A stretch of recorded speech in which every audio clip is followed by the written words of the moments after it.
तो पिछले क्लास में हमने स्थानीय मान और जातीय मान के बारे में पढ़ा है, लेकिन ये जो क्वेश्चन आपके स्क्रीन पे है, ये क्वेश्चन बहुत ही इंपॉर्टेंट क्वेश्चन है आपके लिए, क्योंकि इस टाइप का क्वेश्चन जो है आपको पूछ सकता है, सीटेट 2023 में पूछ सकता है। ठीक ना। कारण क्या है पूछने का, वो अभी तुरंत देखिएगा कि जो अभी तक हमने जो भी पढ़ा है उसमें ये था कि दशमलव वाली संख्या का स्थानीय मान और जातीय मान के बारे में नहीं पढ़ा, लेकिन इस क्वेश्चन में आपको दशमलव के बाद जो है अंक है उसका स्थानीय मान और जातीय मान पूछा है। ठीक ना। तो इसलिए आपको इस टाइप का क्वेश्चन बिल्कुल सीटेट पूछ सकता है, क्योंकि अब जो है सीटेट क्वेश्चन का वेरिएंट जो है वो थोड़ा बहुत चेंज कर रहा है। तो आइए इस क्वेश्चन को हम लोग समझते हैं। ठीक ना।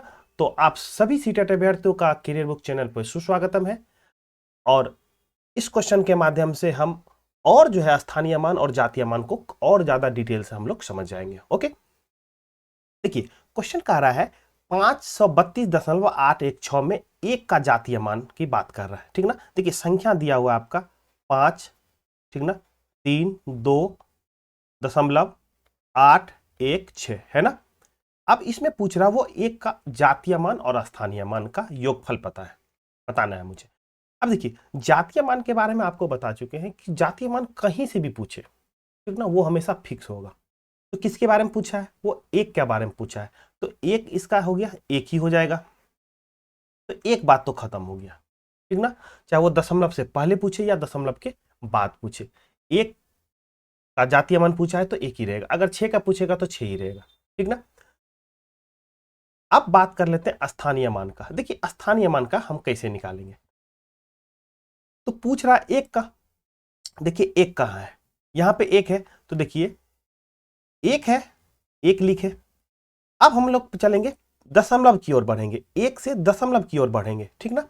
जब एक से दशमलव की ओर बढ़ेंगे तो एक लिख दिया, उसके बाद कोई अंक है, हाँ अंक है, तो जो भी अंक है उसको जीरो से रिप्लेस कर दीजिए, मतलब बदल दीजिए। तो एक के बाद जीरो, ठीक ना। अब उसके बाद है दशमलव, तो दशमलव डाल दीजिए। ठीक ना। यही हो गया आपका एक का स्थानीय मान, जो दिया हुआ संख्या में है उसका स्थानीय मान होगा। ठीक ना।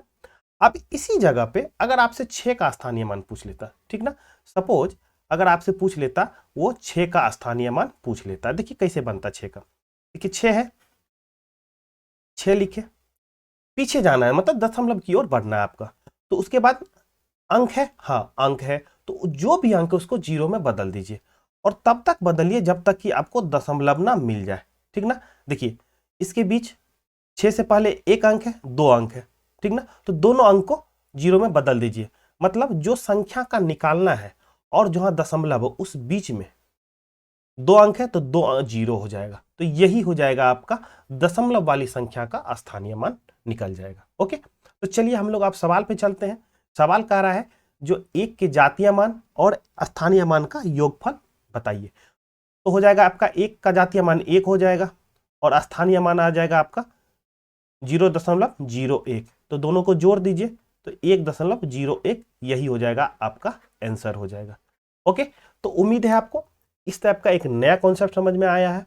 आप इसको जरूर प्रैक्टिस कीजिए, और बहुत ज्यादा चांस है ये क्वेश्चन आपको सीटेट में देखने को, आगामी सीटेट में देखने को मिल सकता है। ओके, तो पढ़ते हैं हम लोग नेक्स्ट क्वेश्चन की ओर। देखिए जो क्वेश्चन आपके स्क्रीन पे है, कह रहा निम्नलिखित में से कौन सा 1 और 6 दशांक के बराबर है। जब इस क्वेश्चन को ध्यान से आप देखिएगा तो ये कहीं ना कहीं प्रीवियस क्वेश्चन जो स्थानीय मान पर डिपेंड है उसी से मिलता जुलता है। ठीक ना। चलिए इस क्वेश्चन को सॉल्व करते हैं हम लोग। देखिए कह रहा 6 दशांक। ओके, तो इसका मतलब क्या होता है वो समझ लेते हैं।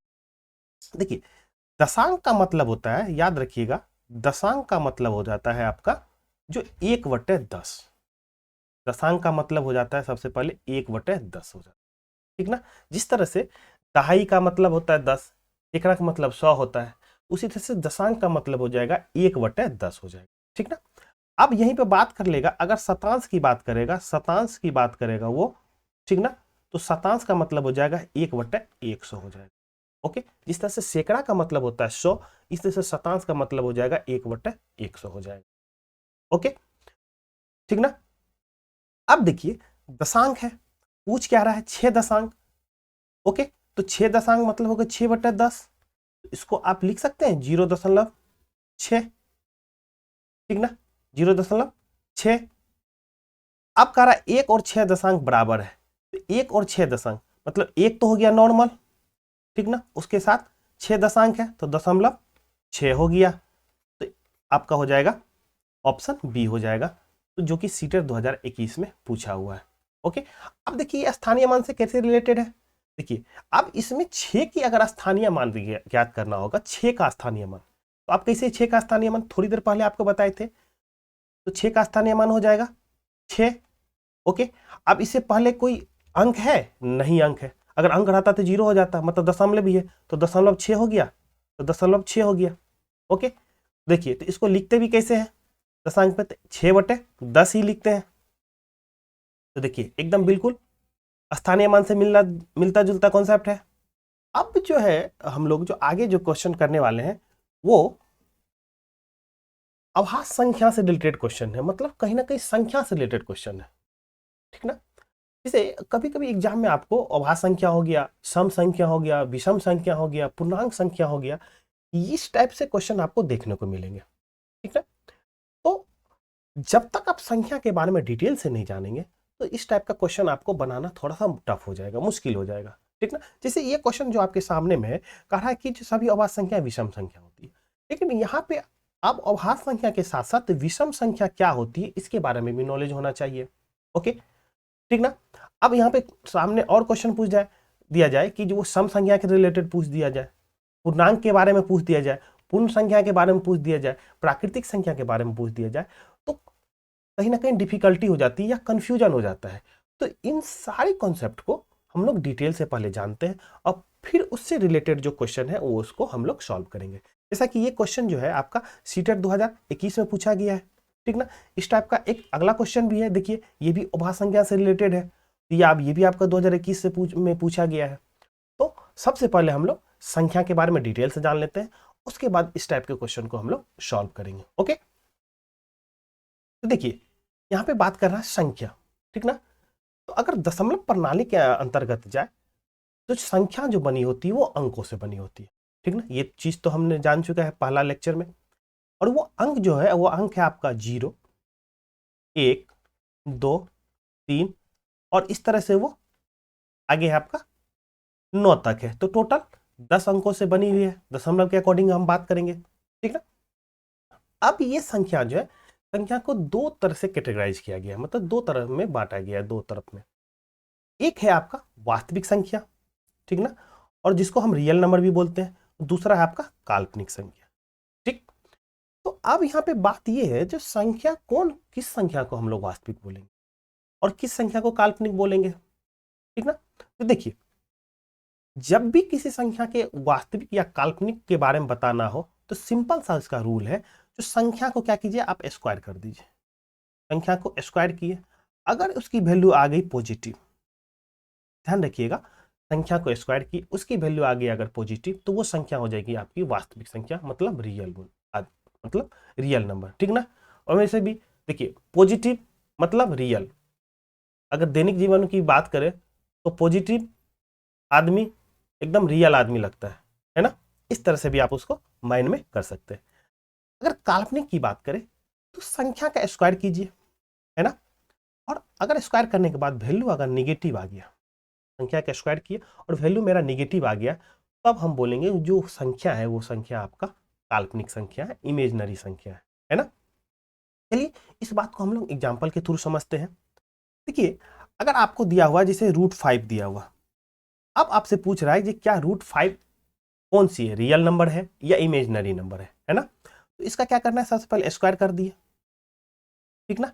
स्क्वायर करने के बाद देखिए आपका 5 है, तो ये जो रूट है, रूट को हम 1/2 में लिख सकते हैं, ओके, और बाद में 2, तो ये 2 कैंसिल आउट हो जाएगा और बच जाएगा 5। तो ये 5 क्या है, धनात्मक है, पॉजिटिव 5 है, ठीक ना। तो अब ये जो है √5 जो है आपका, √5 जो है वो क्या हो जाएगी, रियल नंबर हो जाएगी। क्यों, क्योंकि स्क्वायर करने के बाद मेरा वैल्यू आया है 5 आया है ना। ओके, तो यहां तक कॉन्सेप्ट समझ में आ गया होगा। अब हम लोग चलते हैं आगे बढ़ते हैं कि जो काल्पनिक संख्या को इस समझते हैं। अब हम थोड़ा सा मॉडिफाई ये करते हैं कि जो 5 की जगह हमने ले लिया -5 ले लिया, है ना, ये -5 ले लिया, ठीक ना। तो अब इसको बताना है कि ये जो -5 है क्या ये काल्पनिक है या नहीं है ना। तो चलिए, तो इसको हम करते हैं स्क्वायर कर दिए। स्क्वायर करने के बाद देखिए क्या हो रहा है, -5, तो ये हो जाएगा 1/2 और इसका ये हो जाएगा पावर 2 हो जाएगा। तो ये दो दो कैंसिल आउट हो गया, तो बच जाएगा -5 बच जाएगा, है ना। तो जब ये -5 आया तो ये वैल्यू क्या है आपका, पॉजिटिव है नहीं है, क्या वैल्यू है आपका, ये वैल्यू आपका है निगेटिव है ना। तो अभी हम बताए थे जब वैल्यू निगेटिव आएगा, ठीक ना, जब वैल्यू निगेटिव आएगा तो क्या हो जाएगा, वो काल्पनिक संख्या हो जाएगा। तो इस तरह से √-5 जो है वो है आपका काल्पनिक संख्या, इमेजिनरी नंबर, ठीक ना। इमेजिनरी नंबर को जो है एक नोटेशन दिया जाता है, इसको आयोटा बोलते हैं, और इसकी वैल्यू होती है आपका √-1 होता है, ठीक ना। तो इमेजिनरी का नंबर का कॉन्सेप्ट आपके सिलेबस में भी नहीं है, ये हायर एजुकेशन में पढ़ा जाता है। ओके, तो अब हम लोग जो पढ़ेंगे यहाँ से वास्तविक संख्या को ये और हम लोग डिटेल में पढ़ेंगे। तो उम्मीद है जो इस स्लाइड में पढ़ाया गया है वो आपको समझ में आ गया होगा, ठीक ना। और इससे रिलेटेड कुछ भी कॉन्सेप्ट अगर आपको प्रॉब्लम हो रहा है तो आप जरूर कमेंट कीजिएगा, ठीक ना, उसको और हम बेहतरीन तरीके से उसको आपको समझाने की कोशिश करेंगे। ओके, चलिए अब हम लोग बात कर लेते हैं वास्तविक संख्या को और फर्दर क्लासिफिकेशन, उसका वर्गीकरण किस तरह से किया गया है, ठीक ना। देखिए, वास्तविक संख्या को हमने समझा, जो स्क्वायर करने के बाद उसकी वैल्यू क्या आना चाहिए, पॉजिटिव आना चाहिए, ठीक ना। ये तो एक टर्म हो गया। दूसरा टर्म है जो वास्तविक संख्या को हम लोग इस तरह से भी डिफाइन कर सकते हैं कि जो परिमेय संख्या और अपरिमेय संख्या के सम्मिलित रूप को हम लोग वास्तविक संख्या बोलते हैं, ठीक। अब बात यह है कि जो परिमेय संख्या क्या होता है और अपरिमेय संख्या क्या होता है, ठीक ना। चलिए इसके बारे में भी हम लोग जानेंगे। देखिए, परिमेय संख्या होगी आपका उसकी संख्या जिसको P/Q के फॉर्म में लिखा जा सके, P/Q के फॉर्म में लिखा जा सके, तो उस संख्या को बोलेंगे परिमेय संख्या। लेकिन वहीं पे अपरिमेय संख्या को P/Q के फॉर्म में नहीं लिखा जाता है। ध्यान रखिएगा, तो परिमेय संख्या को P/Q के फॉर्म में लिखा जा सकता है और अपरिमेय संख्या को P/Q के फॉर्म में नहीं लिखा जाता है। अगर एग्जाम्पल की बात करें तो एग्जाम्पल में देखिए आपको लिख सकते हैं 10/3 लिख सकते हैं, ठीक ना। 4/1, इसे 4 है, 4/1 ही बात तो एक ही हो गया, 3 हो गया, 2 हो गया। तो इस तरह से परिमेय संख्या को हम लोग लिख सकते हैं। जबकि अपरिमेय संख्या का अगर एग्जाम्पल की बात करें, देखिए हो सकता है √2 हो सकता है, √5 हो सकता है, तो ठीक ना। तो √5 √2 हो गया आपका अपरिमेय संख्या जिसको P/Q के फॉर्म में नहीं लिखा जा सकता है, ठीक ना। ये तो हो गया एक तरह से बेसिक की बात हो गया, ठीक ना। अब इसमें से एक क्वेश्चन आपको अक्सर देखने को मिलता है, जो क्या है, जो 22/7 क्या है और पाई क्या है, 22/7 क्या है और पाई क्या है। चलिए समझते हैं। देखिए 22/7 भी जो है आपका परिमेय संख्या है, ठीक ना। लेकिन पाई जो है, पाई आपका अपरिमेय संख्या है। ध्यान रखिएगा, ये क्वेश्चन अक्सर देखने को मिलता है, जो पाई क्या है, तो हमेशा याद रखिए पाई एक अपरिमेय संख्या है, जबकि 22/7 जो है परिमेय संख्या है। तो यहाँ पे आपके सवाल में, आपके जहन में एक सवाल आएगा कि सर पाई का वैल्यू ही तो 22/7 है, तो फिर पाई परिमेय अपरिमेय संख्या और पाई परिमेय ये 22/7 परिमेय संख्या कैसे हो गया। देखिए ध्यान दीजिएगा इस बात को, कि पाई की जो वैल्यू है वो आपको एक अप्रोक्सीमेट वैल्यू लिया गया है जो कि 22/7 है। पाई की वैल्यू है जैसे 3.14 है, तो ये यहीं तक खत्म नहीं हो रही है, ये कभी इसकी पुनरावृत्ति नहीं होती है, मतलब रिपीटेड नहीं होता है, ठीक ना। इसी वजह से इसको अपरिमेय संख्या में लिखा जाता है। देखिए इस बात को समझिए, इसे 10/3 है, तो 10/3 को लिखते हैं आप तो 3.3, ठीक ना। देखिए आप इस तरह से भी समझ सकते हैं, 10 है, 10 को भागा दिया आप 3 से, तो 3×3 = 9, बच गया 1 फिर 3, देखिए 9, ये बच गया 10।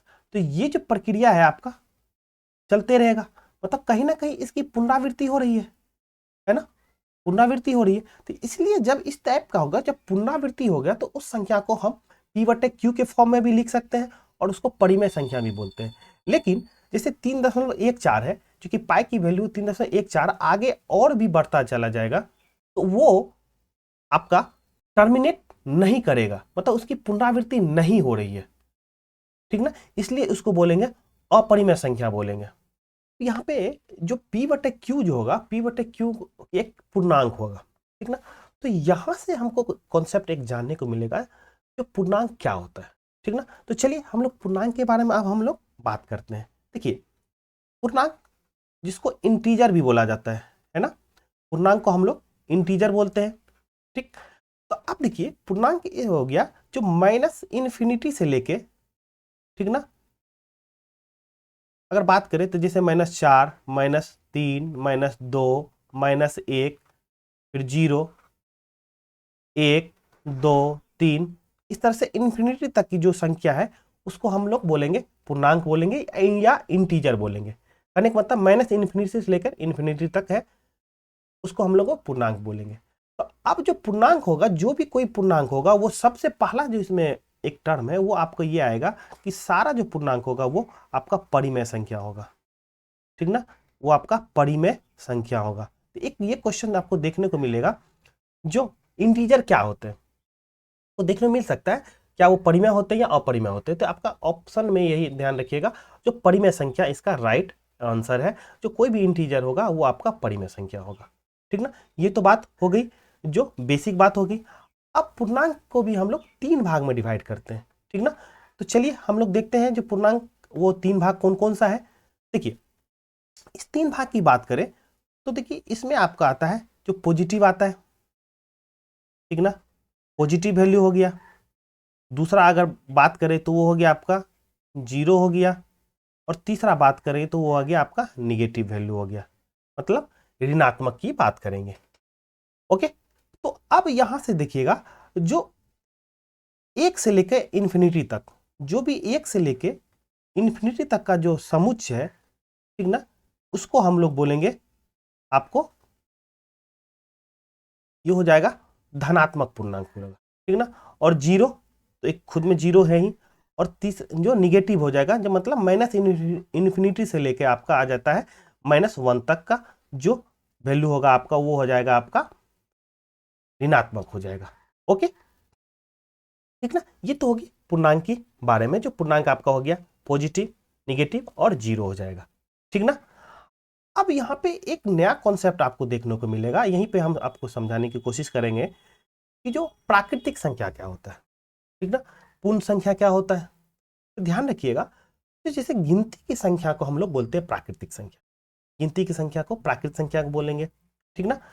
तो ये ही जो आपका पॉजिटिव वैल्यू हो गया, ये जो पॉजिटिव वैल्यू हो गया यहां से यहां तक, इसी को हम लोग बोलते हैं प्राकृतिक संख्या, ठीक ना। इसी को बोलेंगे हम लोग प्राकृत संख्या, है ना, जिसको हम लोग नेचुरल नंबर भी बोलते हैं। अब इस प्राकृतिक संख्या में जब 0 ऐड हो जाता है तो ये कंप्लीट जो आपका है, ये कंप्लीट जो हो जाएगा, ये प्राकृतिक संख्या प्लस 0, तो ये जो संख्या मिलके बनेगी इसी को बोलेंगे हम लोग पूर्ण संख्या बोलते हैं, ठीक ना। तो बहुत बच्चों को ये कंफ्यूजन है कि जो 0 क्या है, पूर्ण संख्या है। नहीं, देखिए ध्यान दीजिएगा, जब भी पूर्ण संख्या की बात करते हैं तो एक समुच्चय की बात करते हैं, ठीक ना। तो उसमें 0 भी होगा, 1 भी होगा, 2 भी होगा, 3 भी हो गया। मतलब जब प्राकृतिक संख्या में जब 0 ऐड हो जाता है तब ये जो कंप्लीट है, ये प्राकृतिक संख्या प्लस 0, तब वो पूर्ण संख्या बनाता है। अकेले 0 पूर्ण संख्या कहना गलत है, ठीक ना। जब 0 और प्राकृतिक संख्या के दोनों का समुच्चय, एक समूह को हम पूर्ण संख्या बोलते हैं, जिसको होल नंबर बोला जाता है, ठीक ना, जिसको होल नंबर बोला जाता है। तो उम्मीद है कि जो आपको यहाँ तक का जो एक कॉन्सेप्ट समझ में आ गया होगा। सबसे पहले हमने सीखा संख्या का 2 रूप हो गया आपका, जो वास्तविक हो गया, काल्पनिक हो गया। फिर वास्तविक संख्या आपका 2 तरह से था, एक आपका था परिमेय संख्या, एक अपरिमेय संख्या। अब हो गया बात जो परिमेय संख्या का में आपने पढ़ा पूर्णांक, क्योंकि जितना भी जो पूर्णांक है आपका वो परिमेय संख्या है। अब पूर्णांक में हम 3 तरह के बात पढ़े, एक पॉजिटिव, निगेटिव और 0। ओके, अब हम लोग पढ़ते हैं, चलते हैं नेक्स्ट कॉन्सेप्ट की ओर, ठीक ना। जो बाकी है मेरा सम संख्या और विषम संख्या, ठीक ना। देख चलिए चलते हैं, समझते हैं इस बात को। देखिए सम संख्या है, ओके, और दूसरा है आपका विषम संख्या, ठीक ना। तो देखिए सबसे पहला जो बात इंपॉर्टेंट है ये है कि जो आप बिल्कुल इसमें कंफ्यूज मत होइएगा, जो सम संख्या हो या विषम संख्या हो, ये वैल्यू पॉजिटिव भी होगा, ठीक ना, और निगेटिव भी होगा। ये भी विषम भी संख्या पॉजिटिव भी होगा और निगेटिव भी होगा। तो ये दोनों चीज माइंड में आप रख लीजिए। सम संख्या जो होगा वो पॉजिटिव भी वैल्यू हो सकता है और निगेटिव वैल्यू भी हो सकता है। ओके, अब हम लोग चलते हैं एग्जाम्पल से समझते हैं इस बात को, ठीक ना। एग्जाम्पल से देखिए, कोई भी संख्या लीजिए जिसको अगर आप 2 से डिवाइड कीजिए, अगर वो डिवाइड हो गया तो वो संख्या हो जाएगा सम, अगर डिवाइड नहीं हुआ तो वो संख्या हो जाएगा विषम, ठीक ना। और दो, चाहे वो सम संख्या हो या विषम हो संख्या हो, दो क्रमागत की बात करेंगे तो उसके बीच का अंतर हमेशा 2 होगा, ठीक ना। क्रमागत मतलब एक के बाद दूसरा, जैसे एक है, एक के बाद दो, दो के बाद तीन, तीन के बाद चार, तो ये एक क्रम में है, ठीक ना। तो ठीक उसी तरह से सम संख्या जब क्रम में हम पढ़ेंगे तो उसके बीच जो है गैप जो होगा वो 2 का होगा, ठीक ना। तो देखिए, जैसे अगर मान लीजिए -4 है, सम संख्या, देखिए 4 जो है 2 से डिवाइड हो जा रहा है इसलिए सम संख्या -4 होगा। अगला हो जाएगा -2 हो जाएगा, ठीक। अब देखिए, अब जो है डिफरेंस 2 का होना चाहिए, तो -2 से अब आगे आ जाएगा क्या, 0 आएगा, तभी तो 2 का अंतर होगा ना। उसके बाद क्या हो जाएगा 2, उसके बाद 4, तो ठीक उसी तरह से बढ़ता चला जाएगा। देखिए हम क्यों इस तरह से बता रहे हैं, क्योंकि इसमें एक कॉन्सेप्ट छुपा हुआ है। ओके, तो यहां तक हमने सम के बारे में जान लिया। अब देखिए विषम का एग्जाम्पल हम लोग देखते हैं। अब विषम का क्या है कि जो दो जो से डिवाइड नहीं लग रहा है, ठीक ना। तो देखिए, तो -3 लिख सकते हैं, हाँ लिख सकते हैं। -3 के बाद -1 आएगा, क्योंकि 2 का गैप होना चाहिए। देखिए वैसे भी 1 जो है 2 से डिवाइड नहीं हो रहा। अब यहाँ पे आ जाएगा सीधा 1 आ जाएगा और फिर 3 आ जाएगा और इस तरह से आगे बढ़ता रहेगा। तो देखिए यहाँ पे एक बड़ा इंपॉर्टेंट कॉन्सेप्ट आपको बताना चाह रहे हैं। ये जो दो, ये जो है आपका जीरो जो है, जीरो, ये जीरो जो है, जीरो, ये जीरो सम संख्या, ये जीरो आपका सम संख्या है। और जीरो सम संख्या कैसे हुआ ये आपने देख लिया। तो यही दिखाने का मेरा मकसद था कि जीरो एक सम संख्या है और विषम संख्या आपका जीरो यहाँ पे नहीं है। ओके, तो हमने सम संख्या भी जाना और विषम संख्या भी जाने। सम संख्या आपको पॉजिटिव भी हो सकता है, निगेटिव भी हो सकता है, ठीक उस तरह से विषम संख्या पॉजिटिव भी हो सकता है और निगेटिव भी हो सकता है। ओके, तो यहां तक आपको समझ में आ गया होगा। अब जो हम लोग बात करेंगे वो बात करेंगे अभाज्य संख्या, क्योंकि यहां से क्वेश्चन जो है सीटेट वाले क्वेश्चन, यहां से आपको बहुत सारे क्वेश्चन आपको पूछते ही पूछते हैं। तो इसके बारे में हम लोग डिटेल से जानते हैं। चलिए अब हम लोग बात कर लेते हैं अभाज्य संख्या के बारे में। ओके, देखिए अभाज्य संख्या है, इसको प्राइम नंबर भी बोला जाता है। चलिए यहाँ पे हम अभाज्य संख्या के बारे में हम बात कर लेते हैं। ओके, देखिए अभाज्य संख्या का डेफिनेशन ये है कि जो कोई भी संख्या, अगर कोई भी एक संख्या जो है वो अगर एक से कटे, ठीक ना, और साथ साथ में वो स्वयं से कटे, साथ साथ में वो स्वयं से कटे, तो हम समझेंगे कि जो वो संख्या जो वो आपका अभाज्य संख्या है, ठीक ना। कहने का मतलब है जो उसका 2 फैक्टर होना चाहिए, मतलब 2 गुणनखंड होना चाहिए, ठीक ना। अगर आपको गुणनखंड या गुणज में आपको प्रॉब्लम है तो नीचे डिस्क्रिप्शन बॉक्स में हम लिंक दे देंगे आपको गुणनखंड और गुणज का, वहां से आप जाके गुणनखंड और गुणज को बिल्कुल बारीकी से समझ जाइएगा, ठीक ना।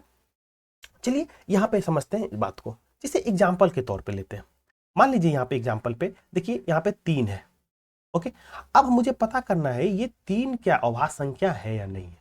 ओके, तो देखिए हम ये जानते हैं कि जो अभाज्य संख्या वही संख्या हो सकती है जिसको एक से भागा लग जाए या स्वयं से लगे, इसके अलावा किसी से ना लगे। देखिए 3 को भागा दीजिए एक से, हाँ एक से तो लगेगा ही, इसके अलावा किसी से लग रहा है, इसके अलावा सिर्फ 3 से लग रहा है। कहने का मतलब 1 और 3, 1 है और स्वयं 3 है, यही 2 फैक्टर है, इसके अलावा किसी से डिवाइड हो रहा है, नहीं हो रहा है। तो हम जानेंगे 3 भी क्या है, एक अभाज्य संख्या है। ओके, चलिए हम 2 के बारे में भी जानते हैं, 2 क्या अभाज्य संख्या है। देखिए तो 2 का जो फैक्टर होगा कौन है, 1 होगा, इसके अलावा सिर्फ 2 ही होगा, इसके अलावा किसी से डिवाइड होगा 2 नहीं होगा। तो 2 भी क्या है, अभाज्य संख्या है। ओके, अब चलिए एक एग्जांपल से थोड़ा 4, क्या 4 अभाज्य संख्या है या नहीं है ये जानना है। तो जब 4 को हम फैक्टर की ओर बढ़ेंगे तो एक, देखिए 1 लग जा रहा है भाई, इसके अलावा कौन लग रहा है, 4 तो लगेगा ही, ठीक। इसके अलावा और कोई है? ध्यान दीजिएगा, तो 4 को डिवाइड कर सकता है वो 2 डिवाइड कर सकता है, ठीक ना। तो अब यहां पे देखिए क्या है कि जो 1 और 4 के अलावा कोई एक, देखिए 2 एंट्री मार दिया, तो इस वजह से 4 जो है मेरा अभाज्य संख्या नहीं होगा। तो कहने का सिंपल सा मतलब है कि जिसका 2 फैक्टर होगा, 2 गुणनखंड होगा, एक होगा और वो स्वयं होगा, तो उसका वो जो संख्या होगा वो अभाज्य संख्या, ठीक ना। अब यहां पे एक क्वेश्चन आपको सीटर पूछेगा, तो क्या एक जो है, एक के बारे में आप बताइए, जो एक ये जो है क्या है, एक क्या है, क्या ये अभाज्य संख्या है? ये आपसे सीटेड क्वेश्चन पूछेगा, तो आपका जवाब होना चाहिए कि एक जो है अभाज्य संख्या नहीं है। क्यों नहीं है? देखिए, एक एक से तो कट रहा है, ठीक ना, लेकिन इसका एक ही से मतलब सिंपल स्वयं और एक ही है इसका, जबकि हम जानते हैं कि अभाज्य संख्या होने के लिए 2 फैक्टर होना चाहिए, लेकिन ये 2 फैक्टर तो नहीं है, इसलिए एक जो है अभाज्य संख्या नहीं है। ओके, तो इसको सिंपली वे में हम इस तरह से कर सकते हैं कि जो कोई भी संख्या जो भी अभाज्य संख्या होगी वो एक से बड़ी होगी। दिमाग का टेंशन ही खत्म, जो एक के बारे में सोचिएगा ही मत, जो भी संख्या कोई अभाज्य संख्या होगी वो एक से बड़ी होगी, मतलब एक आपके अभाज्य संख्या नहीं है, ठीक ना। तो अब बात कर रहे हैं सबसे छोटी अभाज्य संख्या क्या होगी, ये ऐसा आपसे क्वेश्चन पूछ दिया जाएगा सीटेट में। तो सबसे छोटी अभाज्य संख्या होगी वो आपकी हो जाएगी 2 हो जाएगी, क्योंकि एक के बाद तो 2 ही आता है, तो सबसे छोटी अभाज्य संख्या आपकी हो जाएगी 2, ठीक ना। ओके, अब उसके बाद 3 होगा, उसके बाद आपका हो जाएगा 5, 7, ओके, इस तरह से। अब यहां पे सीटेट एक और आपसे सवाल पूछेगा, ठीक ना, सबसे छोटी विषम अभाज्य संख्या क्या होगी? तो देखिए, सबसे छोटी विषम अभाज्य संख्या क्या होगी, अगर ये क्वेश्चन पूछा, देखिए 2 क्या है, सम है, तो सबसे छोटी विषम क्या होगी, 3 होगी। और इसके बाद जितना भी अनंत तक कोई भी आपको अभाज्य संख्या होगी वो याद रखिएगा वो विषम ही होगी। सिर्फ इकलौता 2 ही है जो कि सम है, इकलौता 2 ही एक ऐसा है जो कि सम है और वो अभाज्य संख्या है। बाकी कोई भी अभाज्य संख्या आप बनाइएगा या देखिएगा वो सारा आपको विषम संख्या होगा। तो उम्मीद है आपको जो अभाज्य संख्या से रिलेटेड बहुत सारे कॉन्सेप्ट को हम डिस्कस किए हैं, और उसको आप 1 से 2 बार इसको रिवीजन कीजिए, ठीक ना। सारा बेसिक कॉन्सेप्ट एकदम बिल्कुल खुल जाएगा और क्वेश्चन बनाने में बहुत ज्यादा मजा आने वाला, ओके, ठीक ना। तो चलते हैं, आप जो कुछ क्वेश्चन हम आपको पहले छोड़ दिए थे उस क्वेश्चन को हम लोग डील करते हैं, क्योंकि अभी तक हमने संख्या के बारे में पूरा डिटेल से तो जान ही लिया है, तो चाहिए आइए उन सब क्वेश्चन को हम लोग डील करते हैं। ओके, तो लो जी, आ गए हम लोग। अब हम लोग इतना ज्यादा थ्योरी पढ़ चुके हैं कि जो हम लोग एक एक सवाल को सॉल्व कर सकते हैं। देखिए, कहा निम्नलिखित कथनों पर विचार करें। ओके, चलिए विचार करते हैं। कहा सभी अभाज्य संख्याएं विषम संख्याएं होती है। देखिए, थोड़ी देर पहले आपको बताए थे कि जो अभाज्य संख्या के बारे में, अब देखिए उससे क्वेश्चन आपको पूछ रहा है, कहा सभी अभाज्य संख्या विषम संख्या होती है, ठीक ना। तो हमने अभाज्य संख्या के बारे में क्या कह रहा था, 2 भी एक अभाज्य संख्या था, 3 भी था, 5 भी था, 7। तो अब ये खुद आप बताइए, क्या सभी अभाज्य संख्या विषम होती है?